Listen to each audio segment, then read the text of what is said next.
Tenemos al genio, al único, al inigualable Javier Milei desde Argentina en México. Ha tenido un paso súper exitoso en la República Mexicana. Estuvo en la Universidad Nacional Autónoma de México, estuvo dando conferencias en varias universidades privadas también, dando entrevistas y obviamente pues aprovechando tu paso por México, Javier, teníamos que tenerte aquí en Libertópolis. Gracias por estar con nosotros. Sabemos que has tenido una agenda matadora y me gustaría preguntarte, pues primero, ¿cómo te fue en esta gira por Guatemala y México? Bueno, en principio me fue bárbaro porque estoy sentado al lado de Gloria Álvarez. O sea, digo, con lo cual eso es fabuloso. O sea, digo, me fue bárbaro ya con eso.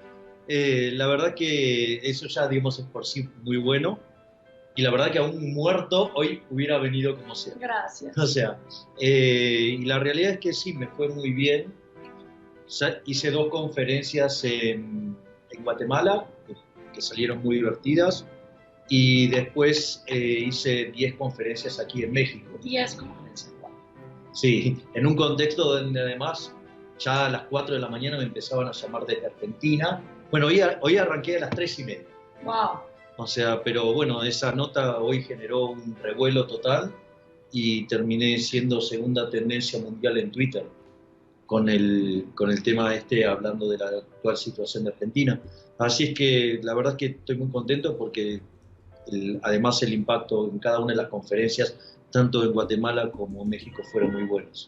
Javier, tú llevas muchos años pareciendo como aquel cuento de Juanito y el lobo, ¿no? Ahí viene el lobo, ahí viene el lobo, ahí viene el lobo, el pueblo no le cree, el pueblo lo ve como un exagerado, hasta que de la nada llega el lobo y acaba con todo.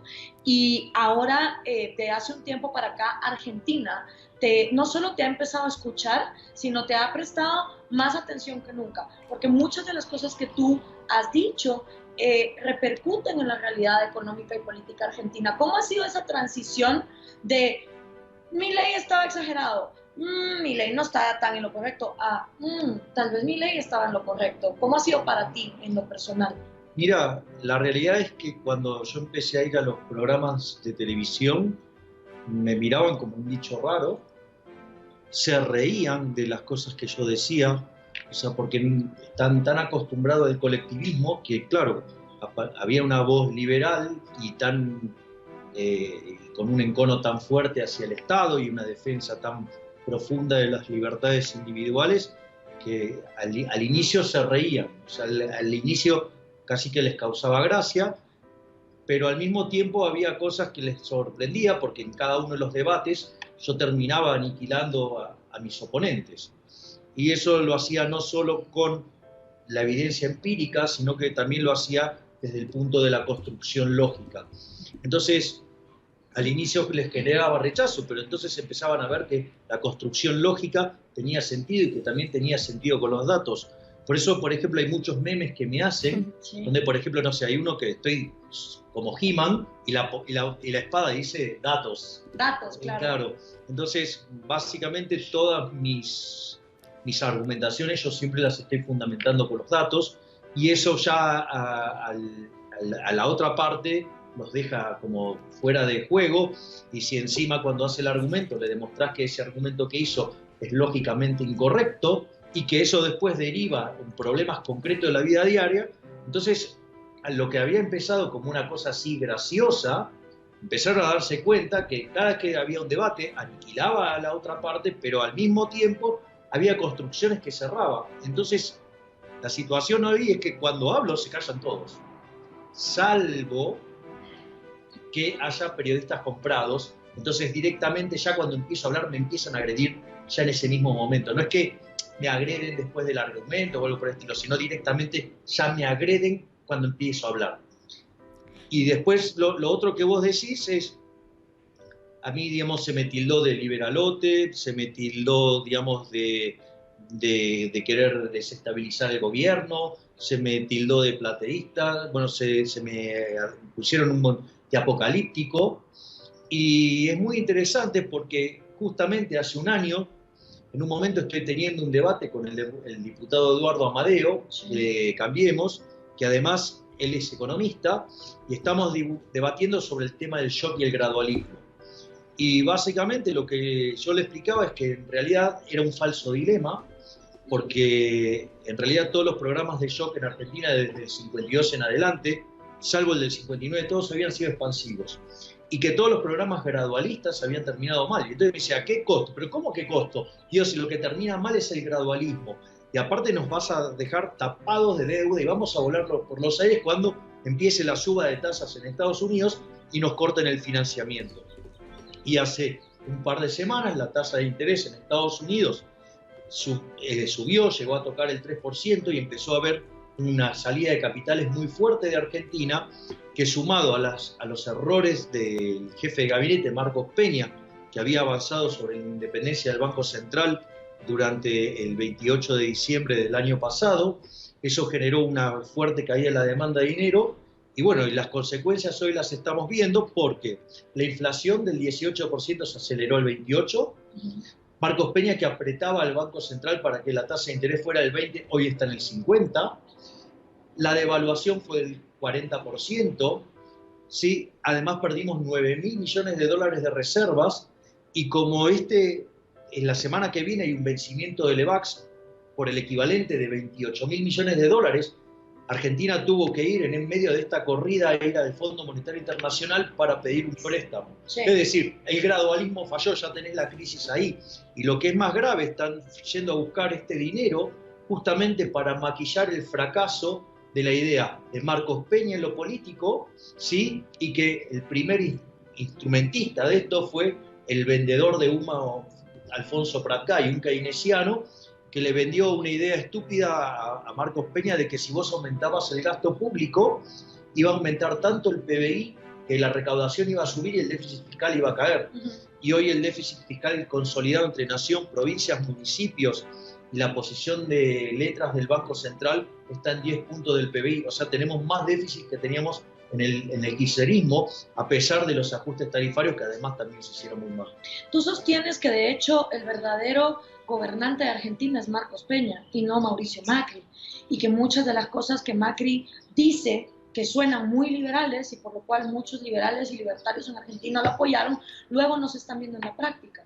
Efectivamente, es como decís vos, Gloria, cuando vos lo escuchás a Macri, tiene un discurso verdaderamente seductor, digamos, un discurso pro empresa, pro emprendimiento, sí, pero después cuando llegás a los hechos, en realidad el gobierno es Marcos Peña, es decir, que es un socialista, o sea, pero no es que más o menos socialista, es un socialista duro, y además es un parásito inútil que toda su vida vivió del Estado, o sea, él nunca en su vida trabajó en el sector privado, él toda su vida sí fue un empleado público, igual que María Eugenia Vidal, son repulsivamente colectivistas. Por ejemplo, yo me acuerdo que en una reunión de IDEA, en el coloquio de IDEA, básicamente Vidal le están haciendo una entrevista, que obviamente toda una entrevista súper amigable, y entonces entre el minuto 13 y el minuto 20,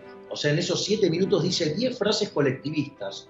Pero colectivistas, pero groseramente colectivistas. Y lo interesante es que en un momento dice, no, porque yo desafío a los empresarios que arriesguen. Entonces digo, ¿por qué no arriesgás vos? Y en lugar de tener impuestos coactivos, sí, y obligatorios, ¿por qué no se vuelven contribuciones voluntarias? Y a ver qué buenas sos para, digamos, o sea, bancar tu proyecto.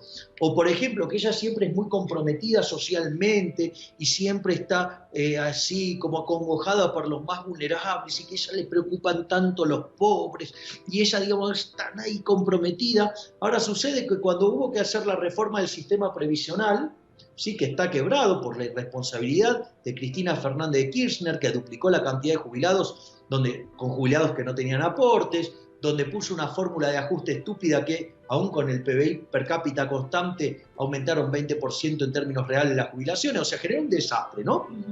Ahora, ese desastre había que corregirlo. Entonces el gobierno, una de las cosas que hizo, digamos, fue, por una cuestión técnica que correspondía, ajustar justamente la fórmula y poner una fórmula más razonable. Ahora, eso generó un ahorro de 100.000 millones de pesos. Y el principal beneficiario de eso, ¿quién fue? María Eugenia Vidal. O sea, ¿para qué? Para impulsar el socialismo cloacal. O sea, la evita amarilla. O sea, una populista, o sea que en realidad, o sea, cuando, a ver, digamos, ella es muy comprometida socialmente, pero para meterle la mano en el bolsillo a los jubilados no le importó nada. Claro. O sea, si se trata del proyecto político de ella, entonces vale meterle la mano en el bolsillo al jubilado. Claro. Entonces, digamos, ¿cómo es que está tan comprometida socialmente, pero cuando llega la verdadera cuestión de los números, o sea, no, es toda para ella? Es decir, en definitiva, a mí lo que más me, digo, a mí lo más esclarecedor en la lectura, o sea, siempre es Rothbard, ¿no? Y Rothbard te dice, la sociedad se divide en dos, en los que producen riqueza y en los parásitos. Y tanto Marcos Peña como Vidal son dos parásitos que toda su vida trabajaron en el Estado, son gente que creen que el Estado es bueno, claro, porque ellos siempre vivieron del Estado, obviamente, pero lo que no se dan cuenta que siempre vivieron de una fuente coactiva de ingresos, o sea, de impuestos. O sea, hagas bien o hagas mal las cosas, ellos van a cobrar igual. En cambio vos, o sea, a ver, si yo tuviera que decir quién es el tipo más estúpido del argentino hoy por hoy, sin duda Marcos Peña. ¿Por qué? Llevó la inflación del 18 al 28, apretó al Banco Central para llevar la tasa del 20%, está en el 50%. La devaluación es del 40%. Se perdieron 9.000 millones de dólares de reserva y ahora hay que ir a buscar 30.000 millones para maquillar el fracaso de él. En una transición que además acumuló 105.000 millones de dólares de deuda. Digo, ese tipo en el sector privado lo echan a patadas. Y acá sigue, no, bueno, acá lo único que hacen es esconderlo. Pero por favor, es decir, ¿qué tiene que hacer para que lo echen entonces?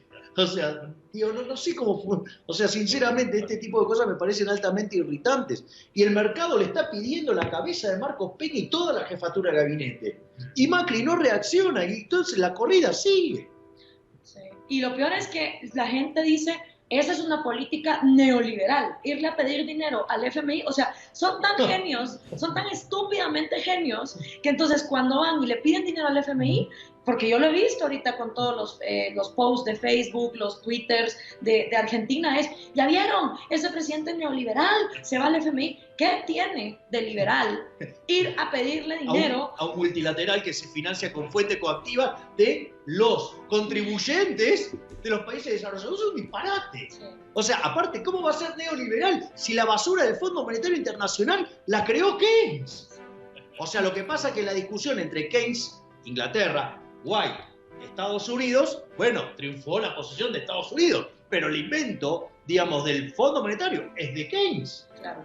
O sea, si hay algo bien colectivista, es el Fondo Monetario Internacional. ¿Por qué? Porque cuando vos te bandeás y tenés un desastre fiscal y se manifiesta en una crisis de balance de pago, ¿qué hace el Fondo Monetario? Viene y pone la plata. Es decir, ¿para qué? Para bancar la estupidez que hicieron los políticos. Fíjate esto, hoy van a estar poniendo 30.000 millones de dólares para financiar una corrida. En lugar de usar esa plata para arreglar los problemas de la economía, no la usan para maquillar las macanas del estúpido de Marcos Peña. Una cosa verdaderamente tremenda. Juan Córdoba dice, Gloria, saludos desde Argentina. Preguntale a Milei cuándo va a ser el techo del dólar hoy, que día estuvo a 24.10 pesos. Estuvo más alto, llegó a estar 24,50. Okay. A ver, el tema es el siguiente. Lo que hay que comprender es la naturaleza monetaria de la inflación, ¿no? Como concepto es, cuando vos incrementás la cantidad de dinero por encima de la demanda, cae el poder adquisitivo del dinero. Eso significa que vos necesitas una mayor cantidad de unidades monetarias para comprar los mismos bienes. Sí. Y el dólar es un bien más de la economía. Entonces, en tanto y en cuanto vos sigas emitiendo, ¿sí?, por encima de lo que la gente quiere, vos vas a tener que suben los precios y sube el dólar también. Es más, el dólar sube primero porque es un activo financiero y el resto de los bienes vienen atrás porque los bienes reales, ¿sí?, tardan más tiempo en ajustar. Digamos, vos hasta que te llega el dinero y lo gastás, hay todo un proceso. Dura aproximadamente 3 meses según el sistema que operes, y es más, si vos, por ejemplo, operaras con agregado monetario, en Argentina tarda 18 meses y en países desarrollados tarda 5 años. O sea, imagínate. O sea, que esto se llama los rezagos de la política monetaria. Pero en tanto y en cuanto, digamos, el gobierno sigue emitiendo dinero y ahora el problema más grave es que se cayó la demanda de dinero, eso lo que va a generar es que haya inflación y el tipo de cambio va a estar desbordado. Y es lo que pica primero. Por eso es tan grave lo que está por pasar la semana que viene con el vencimiento de las LEVAX. Argentina tiene una cantidad de LEVAX que es el 120% de la base monetaria. O un poco más, te diría hoy. Y en realidad lo que sucede es que la semana que viene vence la mitad de las LEVAX. O sea que vos podrías estar, digamos, aumentando la semana que viene la cantidad de dinero en la economía 60, 70%, en un contexto donde la gente no quiere tener los pesos. ¿Y vos qué crees que van a hacer? Y van a agarrar esos pesos y van a ir a comprar dólares. Entonces, digamos, eso lo que vos tenés es que se está derrumbando la demanda de dinero, el dólar picará primero, pero después vendrán el resto de los precios de la economía y la economía va a tener mucha inflación. Entonces, ¿cuál es el techo del dólar? No tiene techo. Porque en realidad depende de cuándo vos dejes de emitir. En tanto y en cuanto sigas emitiendo, ¿sí? Bueno, digamos, o sea, vas a tener inflación y vas a tener que el dólar sube. O sea, ¿por qué? Porque lo que está pasando es que pierde valor el peso. Estamos de vuelta con nuestro invitado de hoy, Javier Milei, y con Gloria, que nos acompañan desde México. Y hemos tenido una conversación bastante interesante en el último segmento. Y ahora, Javier, yo tengo una pregunta respecto a un término que tú utilizabas en una de las primeras intervenciones, que es el neoliberalismo. Y es que el neoliberalismo es un neologismo que es básicamente una figura retórica que el objetivo que tiene es pervertir el sentido original del concepto, en este caso que sería el liberalismo, y asimilar ideas ajenas al mismo, ¿verdad? Con el propósito de desacreditarlas. ¿Qué opinión te merece a ti específicamente la utilización de este término para desacreditar ciertas ideas o cierta agenda que se ha utilizado para promover el liberalismo puro, o en el caso que tú platicabas antes, que es pervertirlo? Bueno, yo comparto con lo que vos estás diciendo, es una forma de pervertir el término. Desde mi punto de vista, y yo se lo dije a varios en la televisión, dije que hablar de neoliberalismo es una burrada, porque liberalismo viene de libertad. Y entonces no hay nueva libertad o vieja libertad. ¿Hay libertad o no hay libertad? Nada de nueva o vieja libertad. Y básicamente utilizan el neoliberalismo para construirle asociado a él, digamos, falacias asociadas a lo que se llama el hombre de paja. Claro. Entonces te hacen una construcción y te dicen, porque los neoliberales quieren hacer tal cosa, y claro, como no existen los neoliberales, entonces digo, qué sé yo, digamos, puede ser que estén diciendo eso porque en realidad no existen, y entonces inventan algo y a partir de eso te pegan y te definen como neoliberal. Sí. O sea, que no sé, digamos, o sea, de vuelta, no hay nueva o vieja libertad, ¿hay o no hay libertad? Sí, porque además un neo implicaría que alguna vez hubo liberalismo en América Latina, y con raras excepciones en épocas que fueron muy escasas en América Latina. Por ejemplo, la Argentina de Juan Bautista Alberdi, con la Constitución liberal. Ok, ahí hubo periodos de libertad, pero en general en América Latina no ha habido un liberalismo como para que ahora haya un nuevo liberalismo. Claro, bueno, tal cual. De hecho, es muy interesante lo que vos mencionás, Gloria, porque cuando Argentina se abraza a las ideas de Alberdi, deja de ser un país de bárbaros y a final del siglo XIX termina siendo uno de los países más ricos del mundo. Y durante lo que es la primera parte del siglo XX, ¿sí? A pesar de la Primera Guerra Mundial y todo ese tipo de cosas, y la Gran Depresión, estuvo oscilando siempre entre el país 5 y el país 8. Es decir, con lo cual fue un proyecto verdaderamente exitoso. Argentina era verdaderamente una potencia. Era, después de Estados Unidos, el país que más inmigración recibía. Y eso no es porque era un país que era horrible, sino que era una tierra de oportunidades. Porque fíjate que es más fácil para un europeo irse a Estados Unidos que para ir a Argentina, con lo cual Argentina era una tierra verdaderamente muy prometedora. Pero bueno, nada, hasta que llegó el keynesianismo. Eso precisamente nos trae a tu libro, que es este que tenemos por acá. Este es el nuevo libro de Javier Milei, se llama Desenmascarando la mentira keynesiana. Tú has dicho que casi que es imposible haber leído a todo Keynes porque son muchísimos los tomos. Son 30 tomos. 30 tomos. Sí, son 30 tomos. O sea, no creo que haya mucha gente que haya leído a Keynes. Yo no lo he leído completo. O sea, sí he leído libros de Keynes, los que a mí me parecen más relevantes, ¿sí? O sea, hay obras de Keynes que vos no podés dejar de leerlas. Entonces, digo, por ejemplo, pero vos sabés que es muy loco porque muchos economistas se definen como keynesianos y te das cuenta que no han leído la teoría general. Wow. Por ejemplo, hoy yo estuve en una conferencia y un profesor me hace una crítica y dice, no, la teoría general no tiene ecuaciones. Y tiene partes donde sí hay ecuaciones. Bueno, pero digamos, era el anfitrión y no le iba a decir justo que lo que estaba diciendo estaba mal, o sea. Entonces, a ver, el tema es el siguiente, cuando uno, digamos, o sea, discute con los que se llaman keynesianos, uno se da cuenta que no leyeron el libro. Nunca Keynes. Claro, porque el libro básicamente tiene muchas partes muy totalitarias. O sea, por ejemplo, lo que es el prefacio en la edición alemán, que él admite públicamente que su libro es un libro para sistemas totalitarios y no para sistemas de competencia. Hay tramos, por ejemplo, en el capítulo 12, donde dice que no se le puede dejar a la gente que elija qué consumir y qué ordenar la producción. Básicamente lo que está diciendo es, la gente son esclavos, ¿sí? Que lo único que tiene que hacer es producir como máquinas y nosotros vamos a determinar desde la poltrona qué se puede consumir y qué ordenar en la producción. Es como que vos pudieras asignar el ahorro a distintos proyectos, por decirlo de alguna manera, y así ordenar la producción.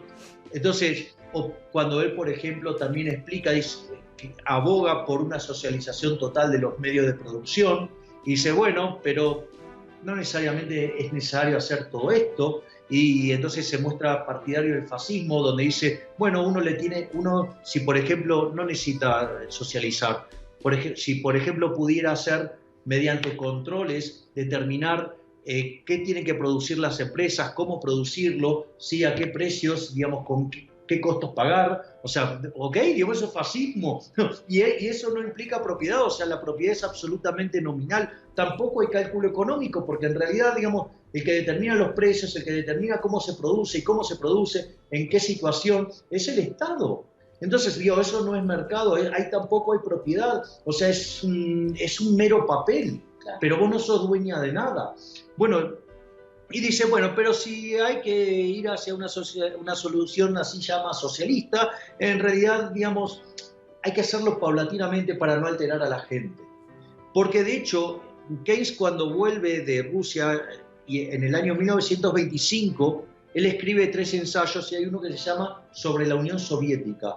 Y en ese ensayo él lo que dice es que el sistema instaurado en la Unión Soviética era el sistema ideal. Nada más que lo único que él cuestionaba era que había sido implementado con la violencia propia de los judíos. O sea, con lo cual además era antisemita. O sea, él era partidario de Hitler, era partidario de Mussolini, digamos, con el matrimonio Webb, que eran los que lideraban la sociedad fabiana, y él estaba en el círculo Bloomsbury, digamos, eran todos intelectuales de izquierda que abogaban por soluciones socialistas. Entonces, digo, y el libro, digamos, tiene esas características. Yo creo que el que mejor ve esta situación, no sé si Hayek lo hace de modo intencionado, sí, pero Hayek lo ve con claridad en la lógica de Camino de Servidumbre. Sí. Porque, digo, ¿qué describe, digamos, Hayek en Camino de Servidumbre? Lo que sucedió en Alemania. Es decir, cómo las distintas, ¿sí?, intervenciones del Estado generan lo que se llama el fallo de gobierno, donde el resultado de, digamos, por alguna cuestión de vaya a saber quién se creen que son, digamos, los jerarcas para decir qué está bien y qué está mal, deciden intervenir, y esa intervención genera un fallo, digamos, no es, digamos, en realidad lo que genera es el fallo del gobierno, con lo cual el resultado termina siendo peor del que tenías originalmente. Y así sucesivamente eso genera cada vez más demanda de intervención y llega un momento que es tan grande el poder del Estado que estás al borde de un sistema autoritario. De hecho fue lo que le pasó a Argentina con los Kirchner, o sea, estuvo al borde de caer en un sistema totalitario. De hecho todo el entramado legal de la última parte de la presidencia de Cristina Fernández de Kirchner son un conjunto de leyes, por ejemplo la ley de abastecimiento, ¿sí? la ley penal cambiaria, la ley de terrorismo económico, o sea, la ley de mercado de capitales. Todas esas leyes en realidad son todas inconstitucionales. ¿Y por qué no las mandaban? Porque no tenían mayorías. Entonces estaban esperando ganar las elecciones para avanzar en eso. Ahora, avanzar en eso significaba ir al camino Venezuela/Cuba. Claro, y de hecho, digamos, el vicepresidente que lo puso a dedo, Cristina Fernández de Kirchner, el candidato, ¿no? Era Zanini, y Zanini es un comunista maoísta. Entonces, digamos, este tipo de cosas son bastante complejas y bueno, y el keynesianismo es un medio para lograrlo. Eso te iba a preguntar, la relación que existe y que tú dijiste muy bien en una de las conferencias donde pude asistir, tú dijiste, a ningún político lo premian por ahorrar ni por ser austero. Todos los políticos son condecorados cuando gastan y gastan. Por eso, detrás de un político ladrón y despilfarrador, siempre va a haber un keynesiano. Nunca va a haber un economista liberal o libertario detrás de un político ladrón. ¿Cómo es este matrimonio genocida, le diría yo, entre el marxismo y el keynesianismo? Porque a veces me pongo yo a pensar que si el keynesianismo no hubiese surgido con la fuerza que surgió, legitimándose hasta con el premio Nobel que se le entregó, tal vez el marxismo no hubiera avanzado tanto, porque el keynesianismo es una manera como de disfrazar mediante el despilfarro y unas políticas que tal vez no son tan totalitarias como las comunistas, pero al fin y al cabo es un matrimonio que entonces hace que una agenda haga que la otra avance. Exactamente. A ver, una de las cosas que yo digo es, mirá, si vos querés cocinar un sapo, vos no lo puedes tirar en agua caliente porque el sapo salta. Sí. Si vos querés cocinar al sapo, lo que tenés que hacer es ponerlo en agua fría y prendés las hornallas. Y cuando el sapo se quiere dar cuenta, es boleta. Bueno, eso es el keynesianismo. O sea, poner el sapo en el agua fría y ponerlo a calentar de a poquito. Entonces, por ejemplo, una de las cosas que yo, previo a la teoría general, básicamente cómo funcionaba el sistema. El sistema lo que hacía era, la virtud era el ahorro se convertía en inversión, esa inversión aumentaba el stock de capital per cápita, ese aumento del stock de capital per cápita aumentaba el producto per cápita, es decir, la productividad y por ende los salarios reales mejoraban. Y esa era la forma bajo la cual evolucionaba el sistema. Por otra parte, en el caso de Keynes, a partir de un error conceptual, digamos, porque él había tomado solamente un curso de economía de 6 meses con Marshall y básicamente hace una extrapolación de un problema de equilibrio parcial a uno de equilibrio general, un error técnico muy grosero, pero le permite derivar el multiplicador, lo que se llama el multiplicador keynesiano. Yo lo hago con un ejemplo fácil para que quede claro. Supongamos que tenés un ingreso de 100, 80 de consumo y 20 de inversión. Entonces los keynesianos, o Keynes te decía, bueno, en realidad el consumo es una proporción estable del ingreso. Entonces vos podés escribir el consumo como ponerle, no sé, 80% del ingreso. Eso lo que hace es permitirte despejar el ingreso, ¿sí? Te va a quedar que el ingreso es igual a 0,80 del ingreso más 20, entonces lo pasas para el otro lado, despejas y te dice que la inversión por 5 te va a dar el ingreso. Es decir, hay un multiplicador de 5. ¿Cuál es el problema? El problema es que viene uno de estos idiotas y dice, no, ahora si vos subís el gasto público y invertís y lo llevás de 20 a 40, ahora vas a tener un ingreso de 200. Y parece mágico. Sí. Claro, parece mágico, salvo por el hecho de que es una estupidez. Claro, porque en realidad si vos tenés un ingreso de 100 y vos vas a querer llevar la inversión de 20 a 40, lo que vas a tener que hacer es llevar el consumo a 60. Entonces, ¿cómo vas a discutir en un debate cuando, ¿sí? digamos, el voluprogre dice, no, porque vos querés matar a la gente, vos odiás a la gente, nosotros estamos proponiendo a darle rosca al gasto público, generar un PBI de 200, ¿sí? Y que la gente consuma 160, y vos decís, no, eso no se puede, vas a consumir 60. Entonces dice, vos odiás a la gente, vos querés que la gente se muera de hambre. No, le decís, no, vos no pensás en los pobres. Y en realidad, cuando hacen estas estupideces, ¿cómo lo terminan financiando? ¿Sí? Por ejemplo, ¿qué lo financian? Con más impuestos. Entonces, digamos, la gente no va a poder consumir otra cosa, con lo cual destruirá puestos de trabajo en otro lugar. Si lo financian con deudas, que son impuestos futuros, es una perversidad. O sea, la fiesta de hoy le estás pasando la cuenta a las generaciones futuras, con lo cual es inmoral. Pero no solo eso, como nadie te va a prestar para financiar ese delirio, lo que va a pasar es que lo van a financiar con emisión monetaria y van a generar un desastre inflacionario tal que genere una redistribución del ingreso desde los pobres hacia los que más tienen. ¿Para qué? Para generar esta idea del ahorro forzoso que financia esa inversión. Una inversión asignada totalmente mal, ¿sí? Con lo cual, digamos, o sea, todo lo que surja de ahí va a salir mal. Entonces, digo, bueno, ¿y vos cómo competís con eso? ¿Cómo le explicás que lo que está diciendo es violar la restricción de presupuesto? Claro. Es decir, ni Copperfield se animó a tanto, ni Harry Potter, ¿sí? Es más, o sea, entonces, ¿cuál es el punto? El punto radica en que, ¿cómo fue la explicación, digamos, que yo, digamos, desarrollé cuando fui mi primera vez al programa de Fantino? Él en un momento me dice, bueno, ok, digamos, o sea, explícame, digo, ¿por qué vos tenés ese encono con Keynes? O sea, digamos, ¿cómo vendría a ser la diferencia?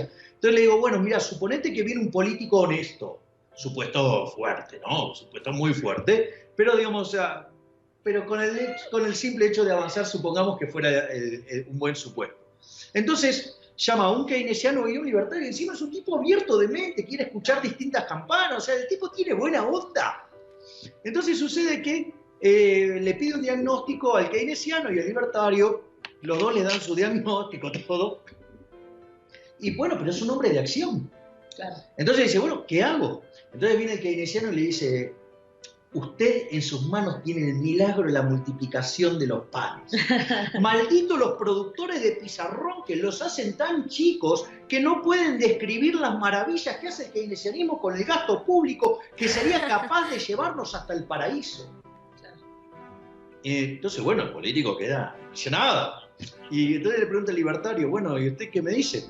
Mira, el problema son vos, picátelas. Claro.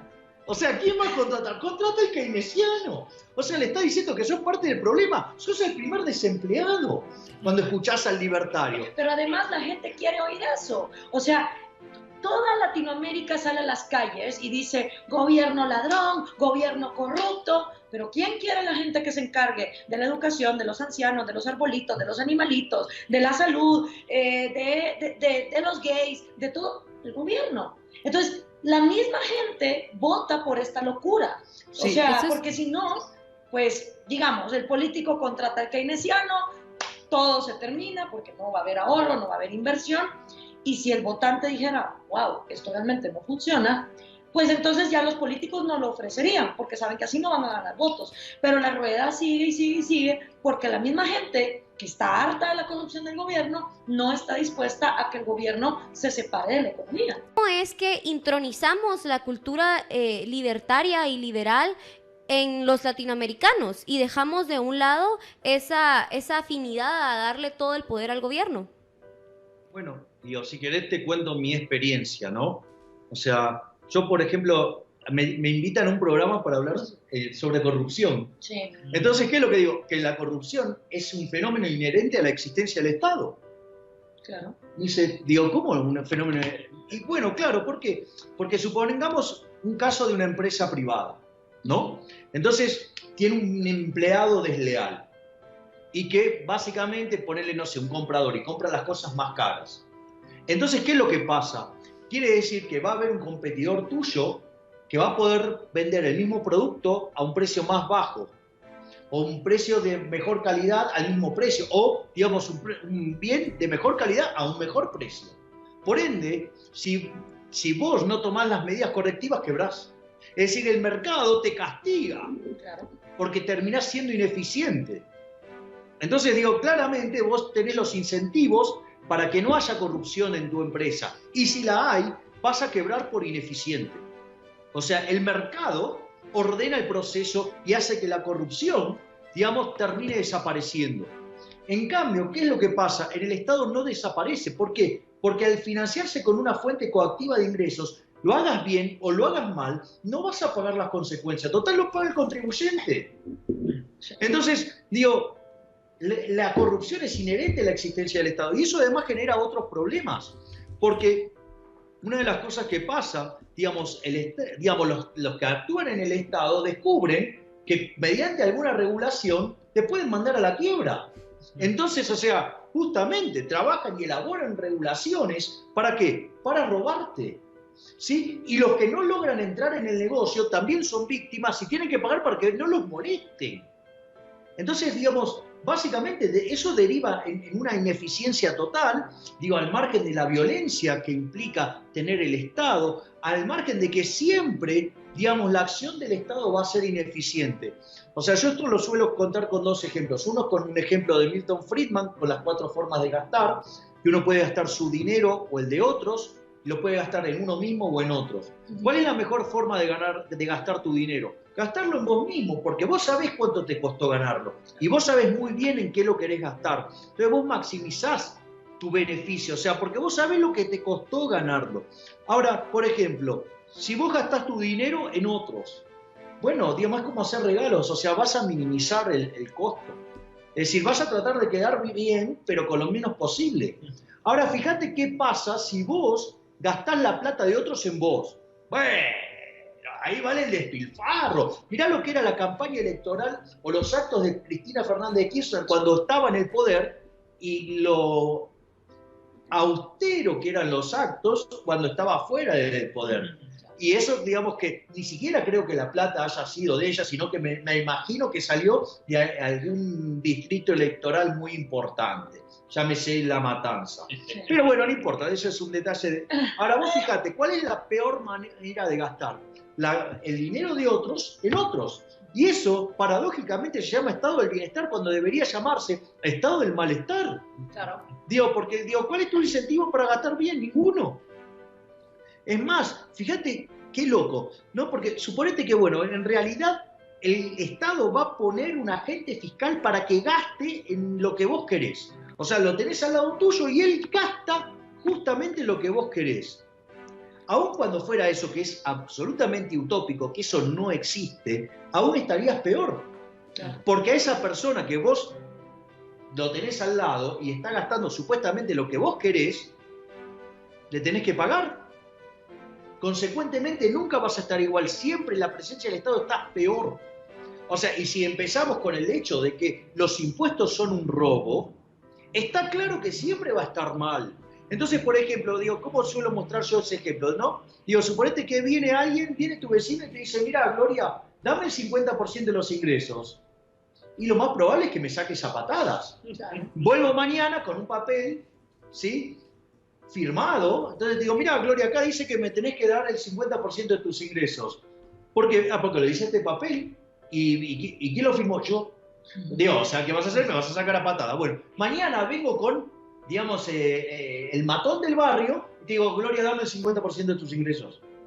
Ok, no te queda otra que dármelo. Ahora, digo, pero eso es un robo. Digo, lo que hay que quedar claro es que es un robo. Y lo que quiero aclarar, que el ladrón vulgar es ética y moralmente superior al Estado. ¿Por qué? Porque en realidad, sí, enfrenta, te da la cara, corre el riesgo. Digo, vos podés agarrar, enojarte y meterme un cacerolazo en la cabeza.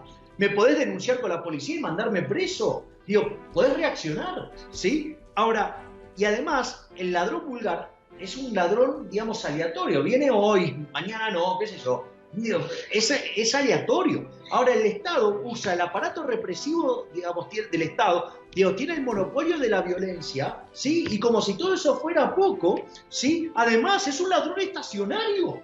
Está siempre, te roba siempre. O sea, vos vas y compras un bien en Argentina y el 21% IVA. Y todo así. En Argentina, el que está en blanco es un esclavo. El 70% de lo que genera se lo lleva el Estado. Porque cuando vos recibiste 100 de tu empleador, hay 65 que ya, digamos, se lo llevó el Estado. Y cuando vas a comprar algo, la mitad del precio es impuesto. O sea que 115 en 165 se lo llevó el Estado. O sea, se te llevó el 70%. Es decir, somos esclavos. Entonces, digamos, y yo creo que de a poco la gente empieza a reaccionar. Juan Pablo Álvarez dice, nos manda una propuesta. ¿Cómo ven esta propuesta? Consulta nacional para solicitar el análisis de la capacidad mental de AMLO y los demás candidatos. Me parece fantástico, yo creo que es algo que todos deberíamos de hacer, o sea, un análisis psiquiátrico y psicológico de la gente que se está postulando al poder, saber cuánta inteligencia emocional tienen. Si son todos no psicópatas, son sociópatas. Exacto, y eso sí, pero que sea hecho por psiquiatras socialistas, liberales, o sea, no solo poner el psiquiatra de la facultad marxista de la Universidad Estatal del país, porque entonces obviamente pues ahí van a salir locos los que a él le conviene, claro, sino que haya por lo menos una buena junta directiva diversa. Yo Libertario pregunta, Gloria, preguntarle a Javier, ¿cómo cree que la Argentina va a poder evitar la piña? No la va a poder evitar, ya se la pegó. O sea, ya se lo pegó. Lo que pasa es que ahora falta, digamos, que empiecen a saltar los pedazos de la piña. O sea, ya está. Porque en realidad, o sea, vos ahora tendrías que hacer un programa económico consistente. Ahora el programa de ajustes que hagas, aun cuando esté bien diseñado, va a ser recesivo. Claro. ¿Por qué? Porque ahora cuando vos aumentes el ahorro como consecuencia del ajuste, no va a tener una contrapartida en inversión. Consecuentemente va a ser recesivo. Yeah. O sea, lo hagas bien o lo hagas mal. Ahora, mejor que lo hagas bien para que el sufrimiento sea chiquito. Digamos, ¿y cuál es la intención de Marcos Peña? No, acá sigue el gradualismo, acá sigue el siga, acá no ajusta a nadie. Bueno, entonces se van a terminar fumando estos 30.000 millones de dólares. ¿Para qué? Solo para maquillar los errores de Marcos Peña. O sea, el empleado del año. Gustavo Alfano dice, saludos a Javier y a Gloria. Pregúntale a Javier, ¿cómo hacemos para cambiar y salir de los 17 millones de jubilaciones y planes sociales en Argentina que no aportan y no aportaron y son solo mantenidos por los 10 millones de personas con trabajos privados? Gracias y saludos. Sí, en realidad son 8 millones contra 20. 8 millones. Los que producen contra 20 millones de cheques que da el Estado. O sea, cada argentino que produce tiene 2,5 sobre los hombros, ¿sí? Y la realidad es que la única forma que vos podés bajar la cantidad de empleados públicos y la cantidad de planes sociales sin que genere un estallido social es creciendo. Yeah. Por eso, digamos, con mi colega Diego Giacomini nosotros habíamos hecho un programa de ajuste que originalmente rendía 12 puntos del PBI y que ese programa lo que permitía era no solo bajar el déficit fiscal, sino además bajar impuestos sobre la oferta. Entonces eso generaba un proceso de crecimiento y eso te permitía, ¿sí?, básicamente absorber empleados del sector público y además con el crecimiento la cantidad de pobres e indigentes cae, claro, con lo cual también necesitas menos planes. O sea, esto se arregla con crecimiento económico. Claro. Pero para crecer tenés que acumular capital y para acumular capital tenés que invertir, pero para invertir tenés que ahorrar. Entonces fíjate esto. Argentina tiene un ahorro en términos del PBI de 15 puntos, o sea, un número inmundo, por eso tenemos un nivel de inversión inmundo, ¿sí? Ahora, ¿cómo se compone ese 15%? Son 25 que aporta el sector privado y 10 negativos del sector público. Es decir, que la gran traba para el crecimiento es justamente el sector público. Pero eso no se queda ahí, porque en realidad, si vos te fijas, el 50% del ingreso efectivamente se lo lleva ¿quién? El sector público. Entonces quiere decir que el sector privado en Argentina, de cada 2 pesos que gana, 1 lo ahorra. Es decir, que si no fuera por la nefasta presencia del sector público, Argentina crecería más que a tasas chinas. Estamos de vuelta con Javier y Gloria que nos acompañan desde México y por supuesto que hay muchísimas preguntas en el Facebook, en el live stream que tenemos y una de las preguntas que se me perdió ahorita, que era relativo a la política de Friedman en Chile. Y me preguntaban específicamente cuál es su opinión, Javier, respecto a la posibilidad de implementar esta política en Argentina. A ver, suele, digamos, haber una reflexión, digamos, negativa que fue Friedman en el caso chileno. Básicamente, una de las cosas que pasa con Friedman suele acusárselo de haber apoyado a la dictadura de Pinochet y eso. Y la verdad que ese es un tema bastante delicado, pero en rigor es falso. es cierto que hubo un conjunto de alumnos, digamos, que habían estudiado en Chicago y que habían preparado un trabajo que se lo llamaba El Ladrillo. Pinochet no sabía qué hacer, entonces dijeron, bueno, mira, hay estos chicos que hicieron esto, y le dijeron, bueno, póngalo en marcha. Digamos, y la realidad es que Chile, digamos, tenía un ingreso per cápita que era 5 veces menor que el de Argentina, y hoy tiene un ingreso per cápita 30% mayor que el de Argentina. Y por otra parte, lo otro que también resulta muy interesante es que Friedman fue a dar unas conferencias a Chile, y entonces Pinochet, digamos, pidió reunirse con él y le pidió un diagnóstico. Entonces él dijo, bueno, yo, digamos, se fue de Chile y él escribió una carta donde le daba su visión sobre la política económica y qué deberían hacer, y que sus exalumnos lo estaban instrumentando. De hecho, hay una película que salió recientemente en Chile que se llama Los Chicago Boys, y cuentan, digamos, justamente todas esas experiencias y del clima hermoso que se vivía en Chicago en esos años, y el espíritu de libertad, y que, bueno, todas las cosas horribles que dicen los Chicago Boys son falsas, pero lo que es más falso todavía es que Friedman, digamos, los conducía. De hecho, ellos mismos, o sea, yo hasta tuve la posibilidad de hablar con uno de ellos, y lo que te dicen, digo, Friedman no nos daba ni 5 a nosotros. O sea, que en realidad el que se ocupaba mucho y tenía la mejor onda, sí, claro, era Haberger, exactamente.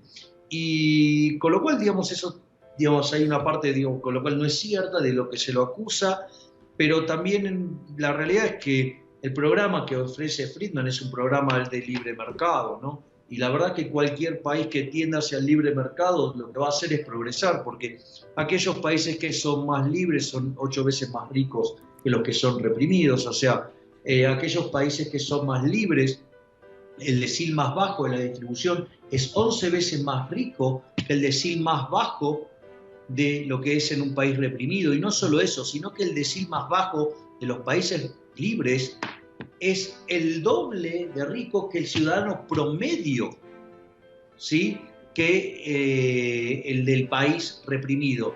Quiere decir que el 75% de las personas en un país reprimido, ¿sí?, tienen un ingreso que es la mitad del país libre. Es decir, con lo cual la agenda de la libertad es sumamente beneficiosa. O sea, a los únicos que perjudica es a los políticos. ¿Por qué? Porque son unos parásitos que viven del trabajo ajeno.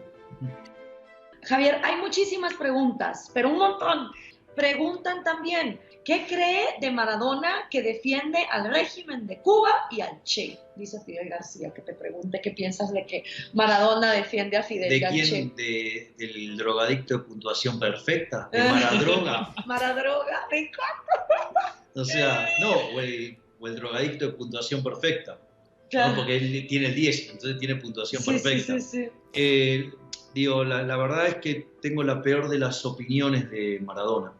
O sea, me parece que es una vergüenza a nivel nacional tener un tipo tan contradictorio, ¿sí? Digamos que de repente se va a países como Venezuela o como Cuba y está aliado con los dictadores, pero después de repente andaba con camisas Versace de $50.000. Claro, como todos los comunistas. Claro, exacto. Dice Santiago Alfonso Cisternas, Javier, soy chileno, pero me preocupa Argentina, ya que tengo bastante familia allá. Espero que puedan resolver la inflación crónica. Date una vuelta por Chile y pídele a Sebastián Piñera que le enseñe la carta de Friedman contra el gradualismo. Bueno, en realidad Sebastián Piñera la conoce. Okay. Porque de hecho, digamos, el hermano del presidente es el que hizo la reforma del sistema previsional, y que Friedman lo llamó la madre de las reformas, con lo cual, digamos, sabe muy bien, digamos, de Friedman. O sea, con lo cual, si no lo sabes porque no lo quieres saber, y dudo que no lo sepa. Iván Martínez desde Puerto Rico nos dice, se me ocurre que los presidentes y gobernadores deberían ser procesados judicialmente cuando sus jurisdicciones sucumben en la bancarrota. Deberían adjudicarle responsabilidades personales debido a que malgastaron el dinero del pueblo de manera irresponsable, lo cual debe considerarse como un robo ejecutivo. Mi jurisdicción, Puerto Rico, se encuentra actualmente en una bancarrota gubernamental con una deuda de 74 billones de dólares. Sin duda alguna que el populismo y el consabido gigantismo gubernamental culminaron y arruinaron a nuestra isla. ¿Puedo decirle algo desolador? Sí. Eso nunca va a pasar. Porque en realidad los políticos son los que determinan las reglas de juego y las determinan en favor de ellos mismos. O sea, es más, yo voy a hacer un ejemplo, digamos, parecido para que vean, digamos, cómo ellos hacen las reglas de juego en su propio favor, ¿no? Supongamos lo siguiente, va una persona caminando por la calle, ¿sí? Y viene un ladrón y le roba todo y lo deja en traje de Adán, literalmente.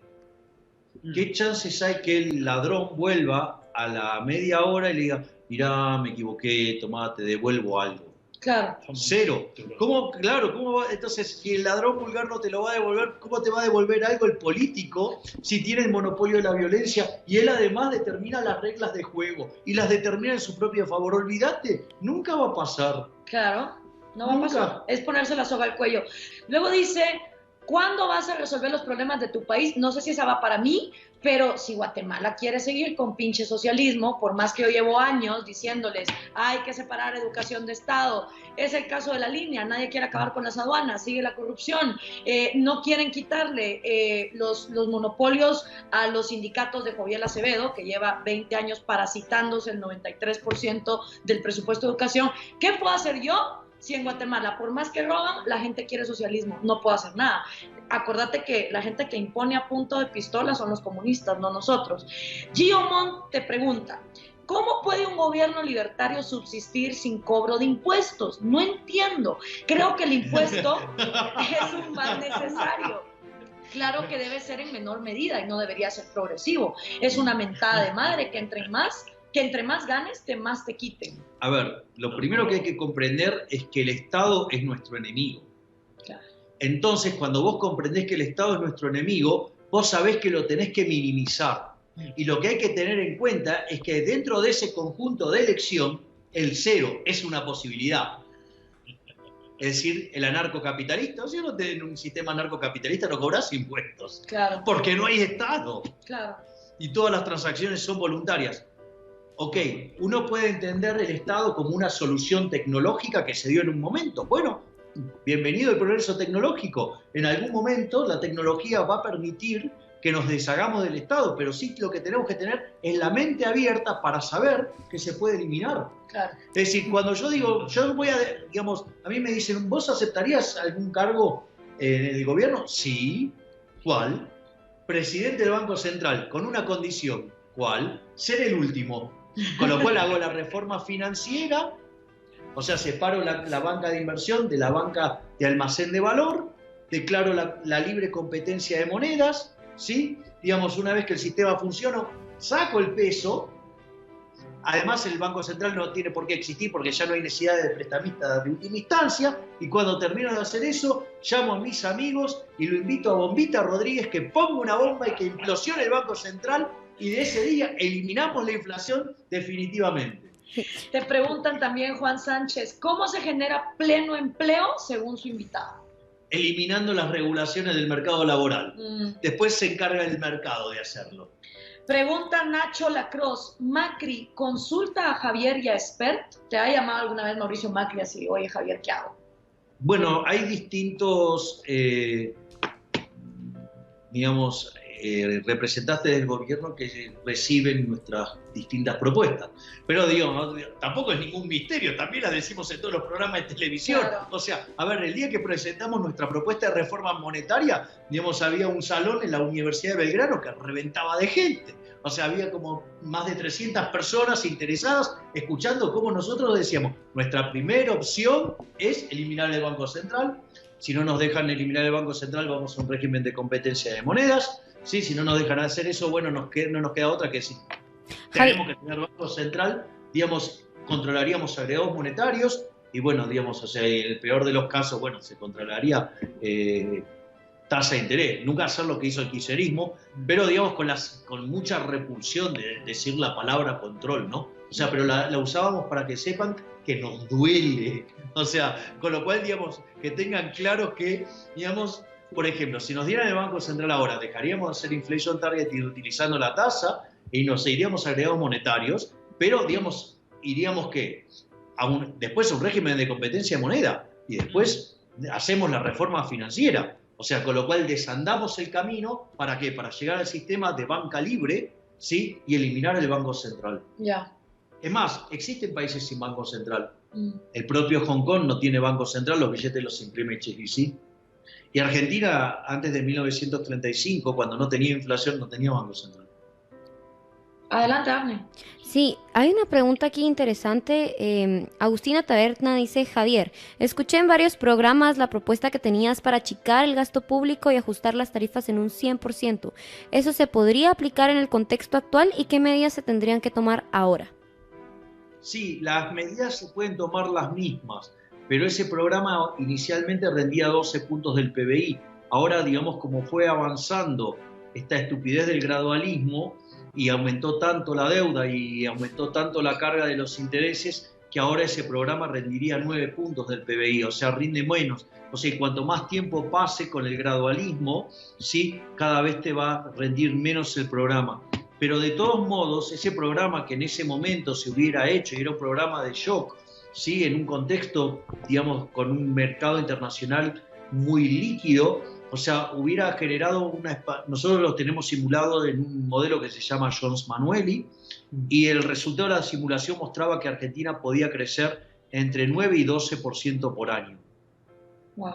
El problema es que ahora ese programa, aun cuando hicieras ese programa, sería recesivo. ¿Por qué? Porque hoy el ajuste fiscal, que implica un ahorro, ahora no va a tener contrapartida en inversiones porque estás en el medio de una crisis de confianza.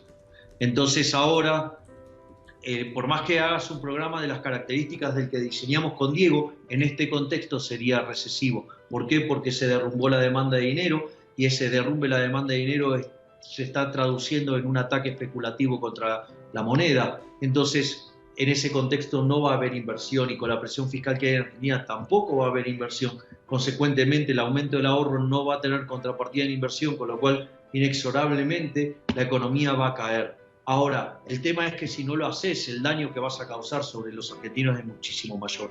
Mauro Maximiliano dice, por eso tenés que entrar en política, Milei, o algún liberal de verdad.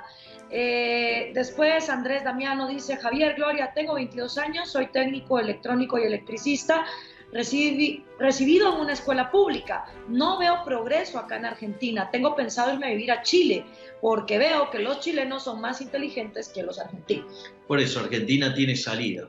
Se llama Ezeiza. Carretera Mendoza-Santiago. Ah, bueno, carretera Mendoza-Santiago. Damián Lozano dice, enorme Milei, los políticos argentinos son unos parásitos, Javier los está desenmascarando, sos un genio. Juan Sánchez dice, los políticos son marionetas del empresariado, no cuente películas. Es verdad, por eso es que hay que separar economía de Estado, para que cuando el empresario llame y quiera pedir un privilegio, el burócrata le diga, lo siento, ya no tengo jurisdicción para poderte dar Igual regalos. Vamos a hacer algo. Los políticos no pueden... A ver, los empresarios no pueden comprar favores que los políticos no pueden vender. Exacto, es que esa es la cosa. Para ellos es como el empresario colude, sí, pero porque el político constitucionalmente controla la economía. Claro, exacto. Entonces ahí es donde está el origen del problema. Hay un comentario bastante interesante de Oscar Salas y dice, Javier, llegué un poco tarde al programa, nunca es tarde, Oscar, bienvenido, y no sé si ya tocaron este tema. En México, el candidato a la presidencia que lleva la ventaja ha prometido una barbaridad de programas y subvenciones. Esto lo hará sin deuda, sin elevar impuestos y sin imprimir más dinero. ¿Es posible esto? A ver, hay algo que se llama restricción presupuestaria. Si vas a gastar más, los ingresos te los tenés que conseguir de algún lado, ya sea o más impuestos, o emisión monetaria, o deuda, o bajar los gastos en otro lugar. Si no, digamos, no sé, digamos, quizás tiene de ministro de Economía a Udini, Claro. Digo que no terminó muy bien, que digamos, ¿no?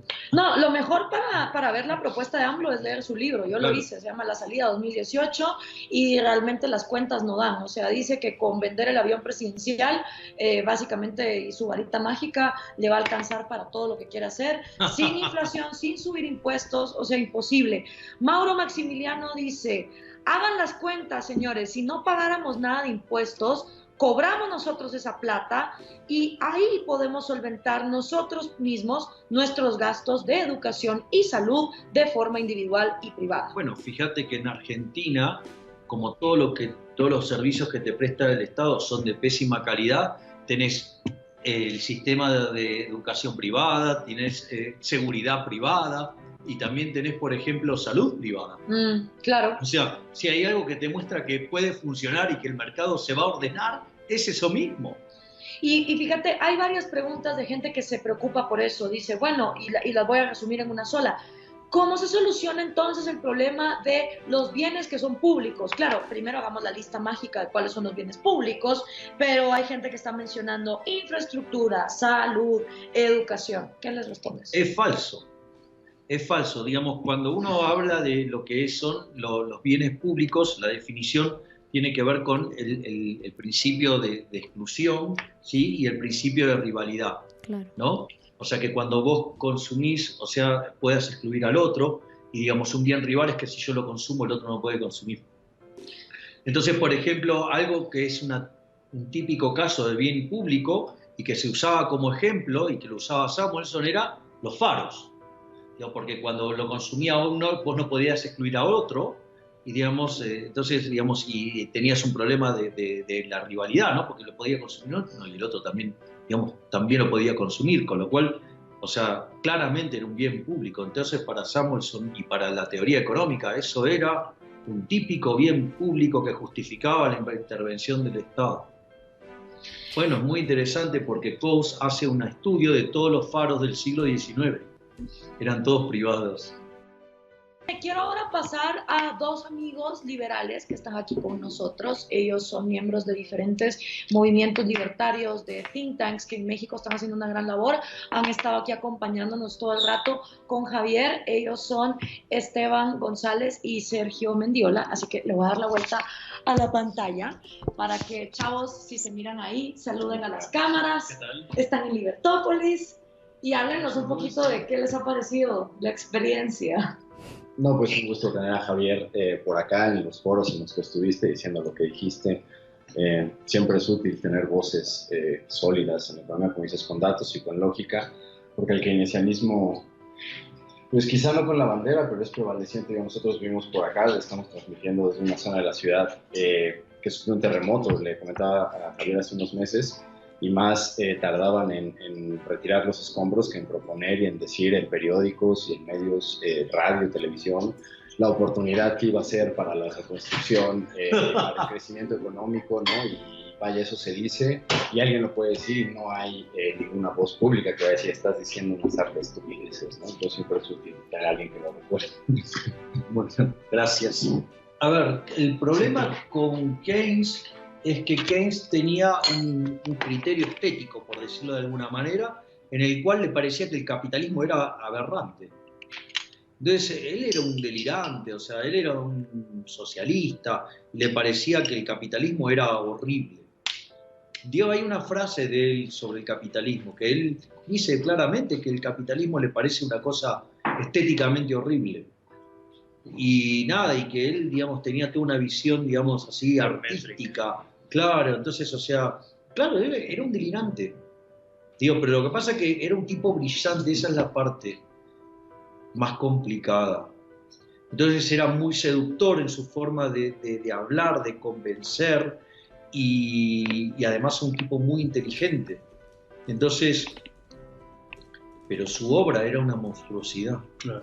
Es que eso es bastante curioso y es una de las preguntas que siempre surge cuando empezamos a hablar de estos temas, y es que si las personas que implementan estas ideas socialistas o opuestas al liberalismo tienen esa intención perversa de hacer daño a la sociedad, es decir, si están conscientes de las implicaciones que tienen sus obras.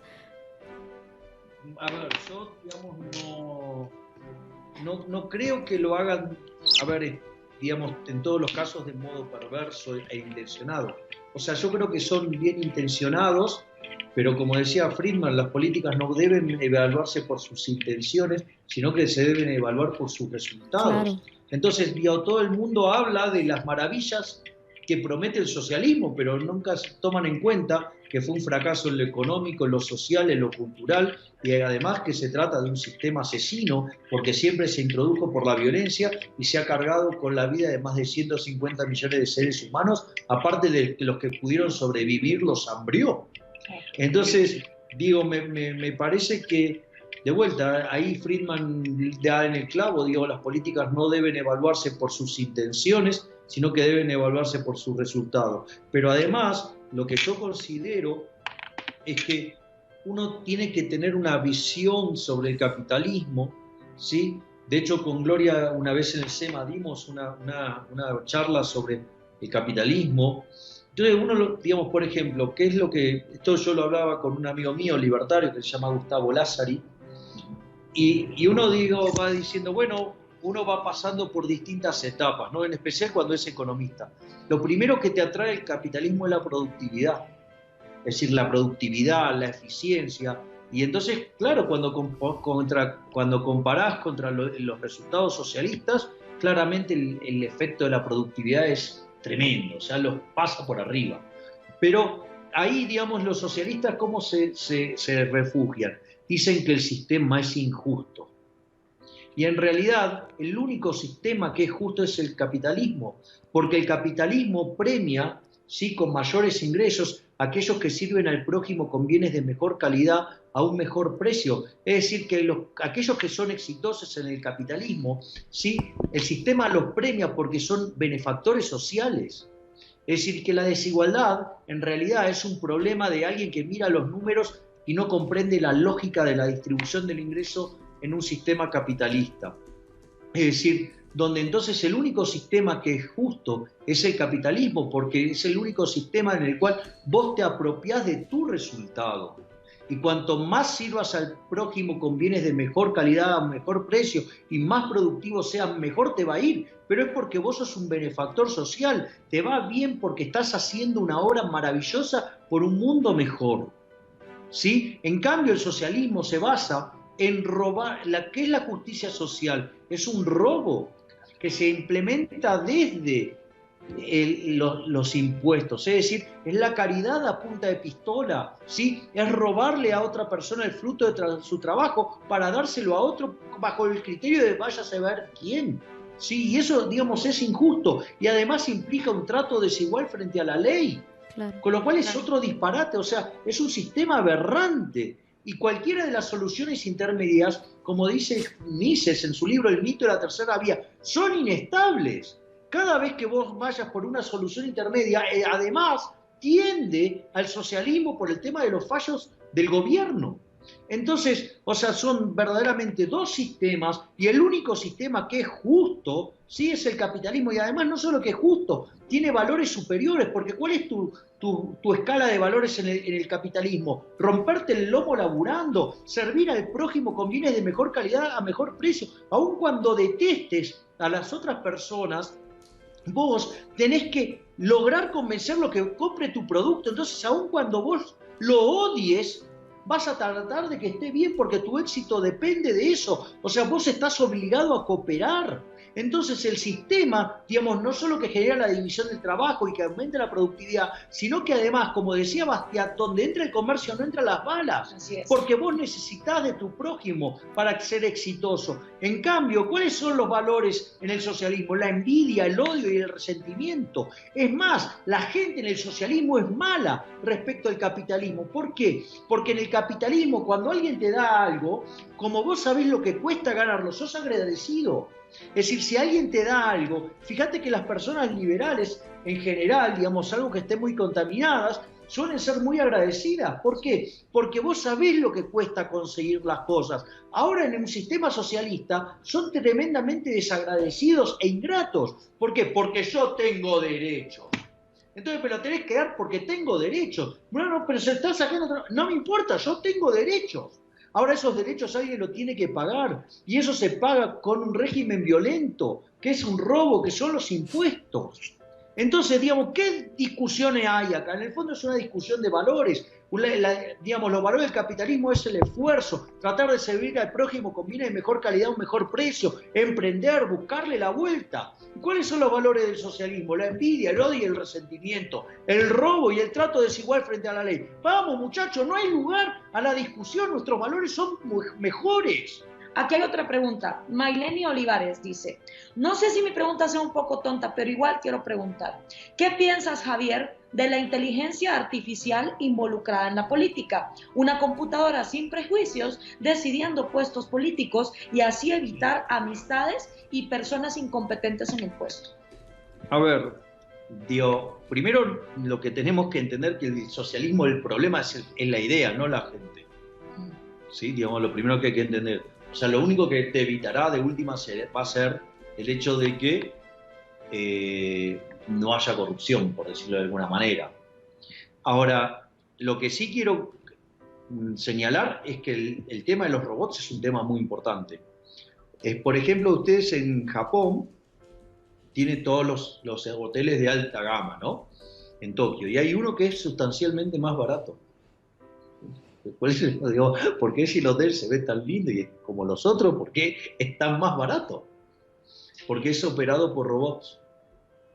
De hecho, por ejemplo, los robots que atienden la recepción tienen la capacidad de empatía.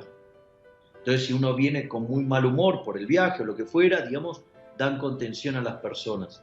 Hay robots que limpian, hay robots que van haciendo distintas tareas. Entonces el hotel es operado pura y enteramente por robots. Wow. Lo cual es una patada en la zona baja para los socialistas, ¿no? Porque los socialistas hablan que los capitalistas explotan a los trabajadores. Lo cual es una estupidez, porque fíjense que la característica del progreso tecnológico, ¿cuál es? Ahorrar trabajo. Es decir, si ustedes estuvieran explotando a la gente y se están beneficiando de la explotación, deberían profundizar esa explotación y no minimizarla. Es decir, va en contra del interés del explotador.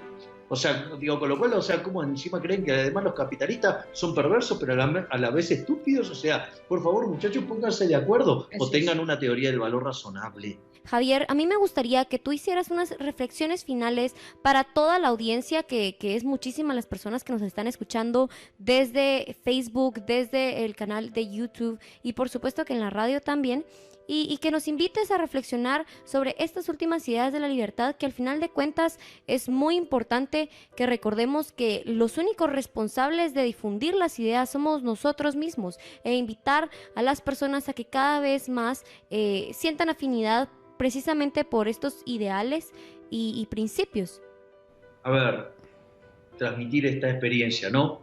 O sea, los economistas solemos enamorarnos del capitalismo por su productividad, por su eficiencia, por lo que empuja, por la cantidad de gente que sacó de la pobreza. Recordemos que cuando arrancó el capitalismo, sí, la pobreza era del 95% de la población, que vivía con menos de $1 diario. En los 200 y pico de años que lleva el capitalismo, digamos, la productividad per cápita se multiplicó por más de 10 veces en un contexto donde la población se multiplicó por 7, o sea, y eso se convirtió en un milagro que llevó que las personas que viven bajo las condiciones de extrema pobreza hoy es menos del 5%. O sea, digo, la productividad y la cantidad de gente que ha sacado de la pobreza el capitalismo es verdaderamente formidable. No estamos diciendo que hoy estemos en una condición ideal, pero lo que sí, si uno, digamos, no estuviera condicionando o, digamos, maltratando el capitalismo, esto sería todavía mucho más rápido. Ese es el primer punto. El segundo punto es, o sea, hicimos esto en 200 años con el estorbo del Estado. Si corriéramos el Estado del medio, digamos, en 100 años más probablemente haríamos un milagro muchísimo más grande. Ese es el primer punto. El segundo punto es entender que cuando cuestionan el sistema por ser injusto, en realidad es una apreciación personal, pero que implica siempre ignorancia. básicamente porque adhieren a una teoría del valor incorrecta, que es la teoría del valor trabajo, y porque además desconocen profundamente, ¿sí?, cómo se gesta el proceso de distribución del ingreso, ¿sí?, donde en realidad, digamos, no existe una cosa como una torta, sino que en realidad es un proceso de descubrimiento. Entonces, y lo que uno, digamos, y eso lo discutimos hace un rato, además el capitalismo es el único sistema que es justo y que los valores del capitalismo son superiores a los valores del socialismo, y además los valores del socialismo son propios de malas personas, ¿sí?, porque son la envidia, el odio y el resentimiento, camuflados, ¿sí?, con esa idea buenista, porque en realidad son personas verdaderamente deplorables que, como no pueden soportar el brillo de las otras personas, quieren que todos sean opacos.